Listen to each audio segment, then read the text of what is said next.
I just wanted to grow tomatoes, like the ones she grew, cascade of succulent scarlet globes, in a white dress, the sun behind a glow of hair, as though these tomatoes, if picked by my children's chubby hands, would affirm me in this moment, in this place, time, in this theatre of waste and uncertain wants, as though the thick smell of compost and the grass stains on my jeans in the shadow of the tower blocks in the middle of this city could transport me elsewhere, into my better self, maybe into a place where the kids don't whine to go home from our allotment while I water our withering herbs, into an American dream of hot summers and cicada nights, a vision of gingham and fresh lemonade, when their warm bodies fall asleep on me and I'm nap-trapped beneath their weight and sucked into this algorithm, spat out into a western frontier.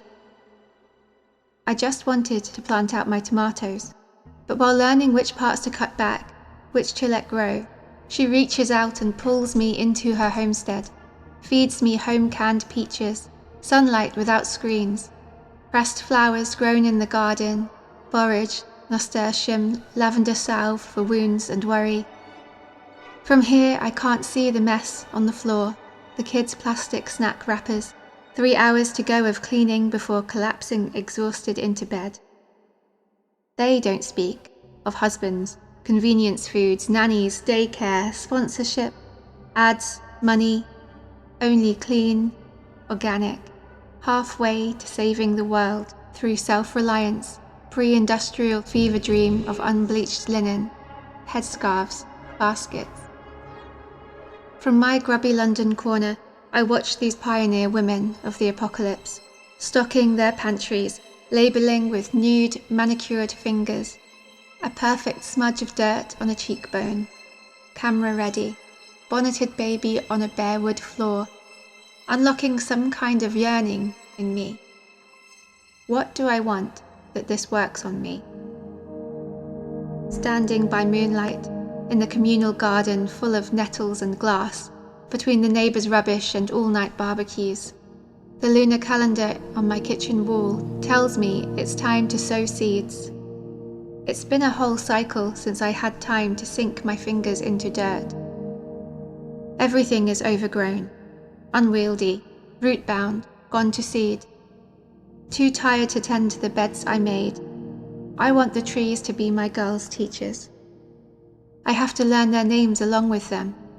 I come home sore from the plot, the girls asleep in the pushchair and carrier, to be greeted by the mess crawling across every floor, mould in last week's coffee cup. On, another chapter to write, another 3 rounds of washing up, the nappies going rotten in their bucket. I want their manufactured ease, their seclusion, their certainty, their faith. What do I want that this works on me?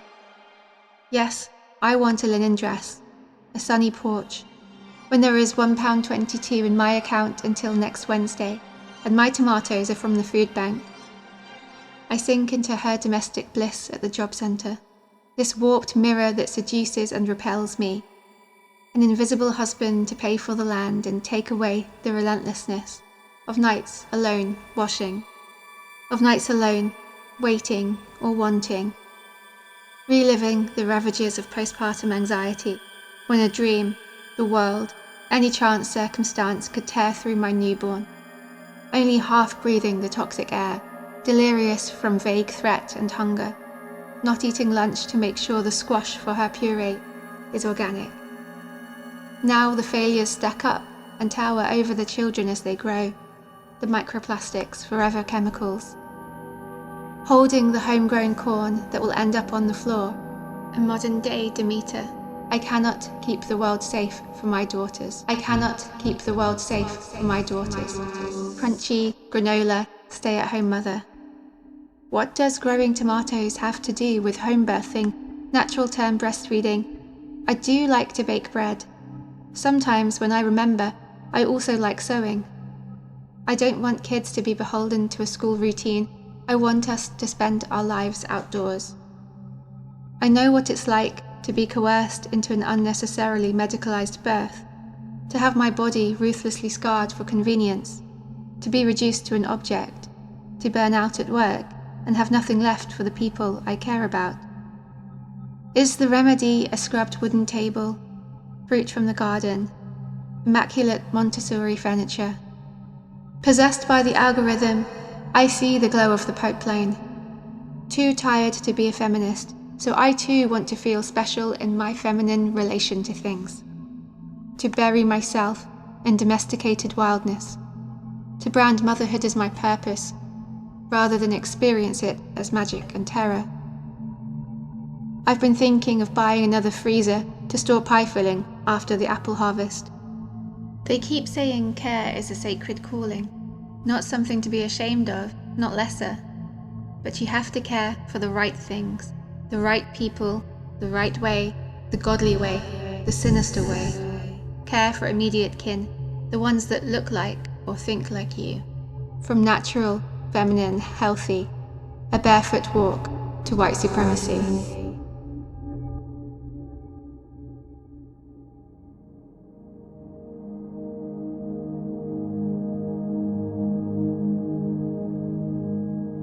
A manifesto for growing.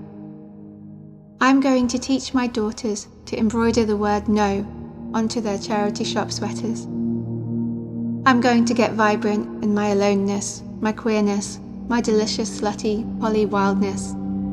I'm going to educate my kids in a city of 300 languages, in museums, galleries, protests, soup kitchens, music festivals. Show them that it is not work that defines us in or out of the home. I want us to be enchanted for 2 hours by the goings-on of earwigs, to refuse for my girls these ugly binaries. See the smiles in their brown faces run the words together.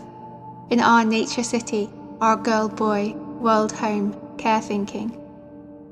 I want to wear our poverty lightly while we plant all this richness. Transmute exhaustion to the will to change things.